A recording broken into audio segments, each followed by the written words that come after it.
नमस्कार, आप देख रहे हैं युग का इंसाफ न्यूज चैनल और मैं हूँ आपके साथ जया शेट्टी। आइए बढ़ते हैं खबरों की ओर। ये थी आज की खबरें। ताजा खबरों के लिए हमारे साथ बने रहें। भारतीय जनता पार्टी ने 14 अप्रैल को लोकसभा चुनाव 2024 के लिए अपना संकल्प पत्र जारी कर दिया, जिसका लोकार्पण करने प्रदेश के कैबिनेट मंत्री प्रहलाद पटेल इंदौर पहुंचे, जहां उन्होंने दावा किया कि भाजपा गरीब, युवा, अन्नदाता व नारी शक्ति को लेकर आगे बढ़ रही है और 2047 तक विकसित भारत के निर्माण का संकल्प ले रही है। इंदौर पहुंचे प्रदेश के कैबिनेट मंत्री प्रहलाद पटेल ने निजी होटल में संकल्प पत्र का विमोचन किया, जहां चर्चा में उन्होंने कहा कि भाजपा के संकल्प पत्र का पार्टी कार्यकर्ताओं के अलावा आम जनता को भी इंतजार था, जिसमें 10 वर्षों में भाजपा ने अपने संकल्प पत्र के हर पॉइंट को गारंटी के रूप में जमीन पर उतारा है। उन्होंने कहा कि यह संकल्प पत्र विकसित भारत के 4 मजबूत स्तंभ युवा शक्ति, नारी शक्ति, गरीब और किसान, इन सभी पर केंद्रित है। हमारा फोकस निवेश से नौकरी पर है। ब्यूरो रिपोर्ट, युग का इंसाफ।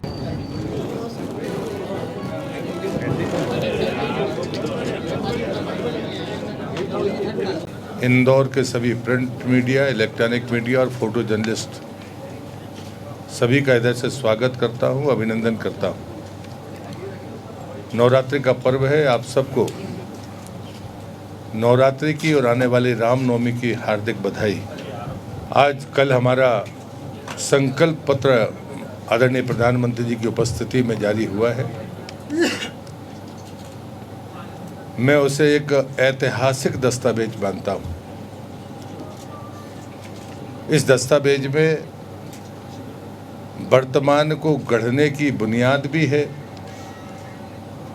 और हमारे भविष्य का स्वर्णिम भविष्य का संकल्प भी है। एक बात जिसमें पूरी जिम्मेदारी के साथ मैं कहता हूँ कि मोदी की गारंटी का मतलब पूरा होने की गारंटी है और ये भरोसा एक दिन में नहीं बनता। उसके लिए दूरदर्शिता और इतिहास चाहिए काम करने का। और मुझे गर्व है हमारे नेता पर, जिनकी बात पर भरोसा है। बीजेपी में जिस तेजी के साथ कांग्रेस के लोग आ रहे हैं, ऐसा लग रहा है पूरा बीजेपी का कांग्रेसीकरण हो रहा है। हो सकता है भारतीय कांग्रेस जनता पार्टी आगे से कहलाना। नहीं, ऐसा कोई। मेरा सवाल ये है कि जिस तेजी से कांग्रेसी आ रहे हैं, विधानसभा में वो लोग अपनी पार्टी को नहीं जिता पाए, तो वो बीजेपी में आके वो क्या ऐसा जादू कर देंगे जो आपके लिए जरूरतमंद हो रही है? नहीं, मुझे लगता है कि उनके आने को जीत से मत जोड़िए। जीत तो हम चुके हैं, लेकिन मैं मानता हूं कि भारत जिस ऊंचाइयों को छूने के लिए आगे बढ़ रहा है, ये द्वंद्व मुद्दा आधारित हो तो अच्छा, अन्यथा लोग आए, साथ चले, देश अपना समाज का भला करें, देश का भला करें। भारत माता नंबर 1 पर पहुंचने की यात्रा में है। उसमें अगर देश एकजुट हो रहा है तो मैं गर्व करता हूं और मैं स्वागत करता हूं कि और भी लोग कोई आना चाहते हैं तो वो आए, उनका पार्टी में स्वागत है। पटवारी जी कह रहे हैं कि भारतीय जनता पार्टी करप्शन युक्त पार्टी है और ऐसा उन्होंने लोकतंत्र बनाया कि एक साधु मुख्यमंत्री बन जाए। ये लोकतंत्र कांग्रेस ने बनाया। मुझे लगता है कि जवाब आपके पास भी होता है, लोग जानते हैं। जीतू पटवारी जी अगर ये बात कहें तो फिर तो कोई इंदौर का व्यक्ति जवाब देगा तो ज़्यादा अच्छा होगा। दाहिनी तरफ रोजगार को बढ़ावा देने के लिए सरकार ने तमाम लेबर लॉज का शिथिलीकरण किया है ताकि रोजगार बढ़े, लेकिन तमाम औद्योगिक घराने जमीन लेके बैठ गए हैं। उस अनुपात में रोजगार नहीं बढ़ा जिस अनुपात में जमीनें खपी है। उल्टा तो श्रमिकों का शोषण बढ़ गया है। आपने भी पीएफ की बात की, बड़ी बड़ी कंपनियां पीएफ ही जमा नहीं कराती है। देखिए, मुझे लगता है कि कोई व्यक्तिगत मामला हो तो निश्चित रूप से उसके खिलाफ कार्रवाई होगी। मैं मध्य प्रदेश का श्रम मंत्री हूँ और मैंने मजदूरों में देश भर में काम किया है। मैं दावे के साथ, पूरे भरोसे के साथ कह सकता हूँ, देश की आज़ादी के 75 साल में, 65 साल में जो काम नहीं हो सके वो मोदी सरकार ने 2 साल के भीतर किए। और अभी जो शेष बचे काम है, इस संकल्प पत्र के वो हिस्से हैं। और जैसे ही हम यू पोर्टल पर आएंगे, जो बात आप कह रही हैं संभव ही नहीं है, कोई कर नहीं सकता। और जब मैंने प्रवासी भारतीय गिग वर्कर्स की भी बात की है, वो बात मैंने सोच समझ कर की है, जो संकल्प पत्र का हिस्सा है, क्योंकि मध्य प्रदेश सरकार ने उस पर एक कदम आगे बढ़ाया। और को किस तरह से लेते हैं? मुझे लगता है कि पहली बार देश को उन दानदाताओं का पता चला है और कि कौन किस पार्टी को पैसा देता है। मुझे लगता है कि ये कदम बढ़ा है, आगे आगे और भी स्वच्छता के लिए आगे कदम बढ़ेंगे। इलेक्ट्रल बॉन्ड को लेकर वित्त मंत्री के पति ने ये कहा है कि ये देश का सबसे बड़ा घोटाला है। एक दूसरा कि नकली दवा कंपनी ने 750 करोड़ रुपए चंदा लिया बीजेपी। मुझे लगता है कि जो चीज़ें सामने आएंगी वो जनता के सामने आ रही है। हम डिबेट के लिए भी तैयार हैं, आगे और भी बेहतर करने के लिए तैयार हैं, लेकिन ये कदम बढ़ाने वाली पार्टी और सरकार का नाम मोदी सरकार और भारतीय जनता पार्टी है। कांग्रेस कभी ये नैतिक साहस इस देश में नहीं जुटा सकी, ये भी इतिहास है, इसे कोई मेट नहीं सकता। और बड़े पैमाने पे लोग उधर से इधर भी आ गए हैं, फिर भी जो उनका ग्रासरूट का नेटवर्क है वो कहीं न कहीं चैलेंज बना हुआ है आपके लिए। आपने भी काफी अच्छी फाइट उनको दी थी, अभी जैसे कि अंदर से आप आ रहे थे, इस बार क्या सीन देख रहे हैं? पहले तो मैं पूरे भरोसे के साथ कहता हूं कि छिंदवाड़ा में कमल खिलेगा, सांसद भाजपा का बनेगा। जब मैं लड़ रहा था तब मैंने कांग्रेस और कमलनाथ जी का आतंक समाप्त किया था, इस बार परिवारवाद समाप्त होगा। मुझे लगता है कि कमलनाथ का ग्रासरूट लेवल पर जो चर्चा बहुत होती है वो सब धन पहुंचाने का प्रबंधन था, इसके अलावा कुछ था नहीं। वो निश्चित रूप से टूटा है, समाप्त हुआ है। मुझे लगता है कि अभी तक के जो अनुभव हैं, मैं मोदी जी को इस बात के लिए धन्यवाद दूंगा क्योंकि मैं खुद संस्कृति मंत्री रहा हूँ।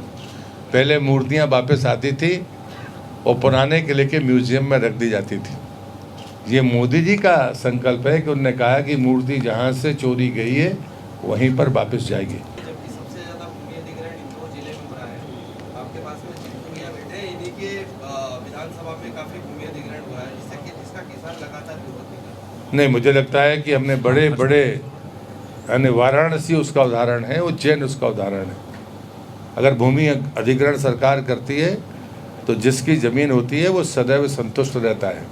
ये काम सरकार का संकल्प है, उसे पूरा करेगी सरकार। डॉक्टर मोहन यादव को एक्सीडेंटल मुख्यमंत्री कहा जा रहा है और माना जा रहा है।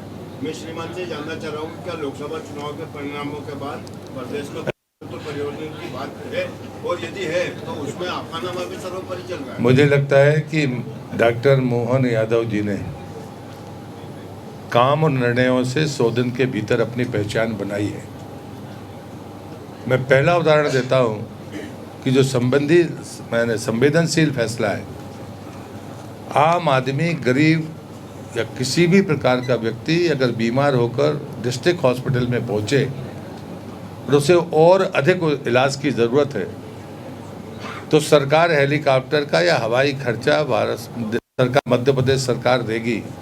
ये फैसला डॉक्टर मोहन यादव का है। दूसरा उनका फैसला, कोई डिस्ट्रिक्ट हॉस्पिटल में कोई दूरस्थ कोई आदमी अगर उसका देहावसान होता है तो सम्मानजनक तरीके से उस शव को पहुंचाने की गारंटी सरकार ने अपने ऊपर दी है। तीसरी बात, जो गौरक्षा का संकल्प है जिसकी बातें हम लोग प्रारंभ से ही करते रहे हैं, उस रक्षा के बारे में, उसके खर्च को लेकर, व्यवस्थापन को लेकर जो फैसले हमने किए हैं, ये फैसले 100 दिन के भीतर के फैसले हैं। और मुझे लगता है कि लोकतंत्र में ऐसी चर्चाएं ना हो। वो प्रदेश के यशस्वी मुख्यमंत्री हैं और उनके नेतृत्व में ये मध्य प्रदेश ऊंचाइयां छू रहा है। और गरीब कल्याण की जो उनका अपना संकल्प है, खासकर मजदूरों के बारे में, वो मिल मजदूरों की इतने वर्षों की जो चाहत है उन्हें एक चुटकी में, एक क्षण में पूरी की है। मैं मानता हूं कि ये सफलता के पायदान हम और ऊंचाइयां तक उनके नेतृत्व में छुएंगे। 2014 के पहले कोई देश का व्यक्ति, विशेष करके चौथा स्तंभ भी मानने के लिए तैयार नहीं था कि बिचौलिया समाप्त हो सकता है। लेकिन डायरेक्ट बेनिफिट ट्रांसफ़र ने इस देश में बिचौलिया समाप्त कर दिया। मैं आपसे विनम्रतापूर्वक कहूँगा, भ्रष्टाचार करने वाले की कोई जाति और पार्टी नहीं होती। जो भी इस भ्रष्टाचार करेगा उसको सजा मिलेगी। विधानसभा चुनाव में मालवा निमाड़ में देखा जाए तो बीजेपी को कम सीटें मिली। मुझे लगता है कि जो प्रधानमंत्री ने कहा है कि इस जातिवाद के झगड़े ने से दूर हटकर हम जनजातीय विरासत के बारे में हमने अपना एक पूरा कॉलम दिया है कि पूरी, चाहे उनकी संस्कृति हो, चाहे हमारी भारतीय संस्कृति की उनकी पुस्तकें हों, क्योंकि गौड़ी जो लैंग्वेज है वो रिटन में नहीं है, वो बोलचाल में है, उसको हम दूसरी भाषाओं में कैसे पहुंचाएं। और भगवान बिरसा मुंडा की जो 150वीं जयंती होगी उस पर हम ये काम करके बताएंगे, जो हमने अपने घोषणा पत्र में कहा है। लेकिन मैं गर्व करता हूँ कि देश की आज़ादी में लोकतांत्रिक इतिहास है। अगर पहला कोई मंत्रालय जनजातियों के लिए बना तो सदैव अटल बिहारी वाजपेयी ने बनाया, कांग्रेस ने नहीं बनाया। इस देश में जनजातीय राष्ट्रपति पहली बार बना तो वो भी भारतीय जनता पार्टी की सरकार के समर्थन से ही बना, उसने बनाया। और मुझे लगता है कि जनमन योजना जैसी योजना जो जनजातीय अति पिछड़ी जातियां हैं उनके लिए अगर हमने अलग से दिया, जिनको मकान बनाने में रुचि नहीं, वो टुकड़ों में रहते हैं, सड़क बनाना ही करोड़ों का खर्चा है, ऐसे लोगों को जनमन योजना के तहत लाकर उसे पूरा करना। जो पहला मकान हमने 36 दिन के अंदर बना कर दिया, तो मुझे लगता है कि कहीं कोई ये क्लासिफिकेशन नहीं, क्लासिफिकेशन युवा है, महिला है, किसान है और गरीब है। और मुझे लगता है इसी रास्ते पर चलकर भारत ऊंचाइयां छुएगा। राजगढ़ से कांग्रेस के उम्मीदवार हैं पूर्व मुख्यमंत्री दिग्विजय सिंह, वो जिद पकड़ कर बैठे हैं कि इतने नॉमिनेशन फॉर्म्स भराएंगे कि चुनाव आयोग बाध्य हो जाए बैलेट पेपर से चुनाव कराने के लिए। किस तरह से आप देखते हैं, आपका अनुभव क्या है? मैंने सुना है कल उन्होंने बयान बदल दिया अपना। आप कोई सलाह देंगे क्या? मैं दिग्विजय सिंह जी को मैं सलाह कैसे दे सकता हूँ, वो बहुत बड़े हैं, उनको सलाह देने लायक मैं अपने आप को नहीं मानता। मैं उनको प्रणाम करता हूँ। फॉर्मूला है जिससे एक झटके में गरीबी, देश की जो गरीबी है वो दूर होगी, क्या उनकी दादी ने 50 साल पहले गरीबी हटाओ का नारा दिया था। मैंने 55 साल जानबूझकर हिसाब भी बताया कि सरकार में रहे। गरीबी हटी होती तो इन 10 साल में मोदी जी के नेतृत्व में हम 5वें पायदान पर नहीं, पहले पायदान पर होते। रोज़मर्रा की ज़रूरतों पर कांग्रेस ने सिर्फ चर्चा की, कभी काम नहीं किया। काम कैसा होता है इसका इतिहास ही 10 साल है। और इसलिए शायद लोकतांत्रिक व्यवस्था में ये पहली बार हुआ होगा कि हम 10 वर्ष राज करने के बाद काम के आधार पर वोट मांगने के लिए जा रहे हैं। और हमें गर्व है अपने नेता पर कि उनके नाम और काम की गारंटी जनता में है। मैं फिर रिपीट करता हूं, जिससे मैंने अपनी शुरुआत की थी, कि बिना भरोसे के इतिहास के आप गारंटी नहीं दे सकते हो, ना कोई गारंटी मानेगा।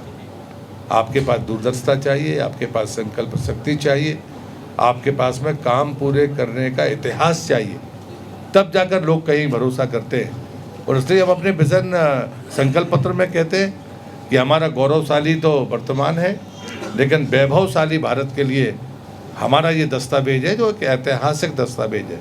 भारतीय जनता पार्टी की राष्ट्रीय कार्यकारिणी का प्रस्ताव भी दस्तावेज है। जब हमारी सरकार आती है तो उसकी योजना के रूप में वो दिखता है। और जो हम चुनाव के पहले संकल्प पत्र देते हैं, इसलिए मैंने पहली पंक्ति ये कही थी, हमारा संकल्प पत्र एक ऐतिहासिक दस्तावेज है। पहले 4 दिन की छुट्टी आ रही है तो सर और तेज धूप भी रहेगी, गर्मी भी रहेगी, क्या आपको लगता है कि मतदान % बढ़ेगा और हर बूथ में 370 वोट बढ़ेंगे? भारत का लोकतंत्र बहुत परिपक्व हो गया है और मुझे लगता है कि अब वैसे प्रयास नहीं करने पड़ते, लेकिन उसके बावजूद भी भारतीय जनता पार्टी सदैव कहती है कि एक एक दरवाजे पर जाना है। और प्रधानमंत्री खुद कहते हैं कार्यकर्ता से हमारा काम करोगे, हर घर जाकर मोदी की राम राम कह देना, तो ये काम पार्टी का कार्यकर्ता करेगा। और आप विश्वास करिए कि वो गारंटी है कि जब राम राम घर पहुंचेगी तो वोट डालने मतदाता जाएगा, ये हमारा विश्वास भी है। बहुत धन्यवाद आप सबको।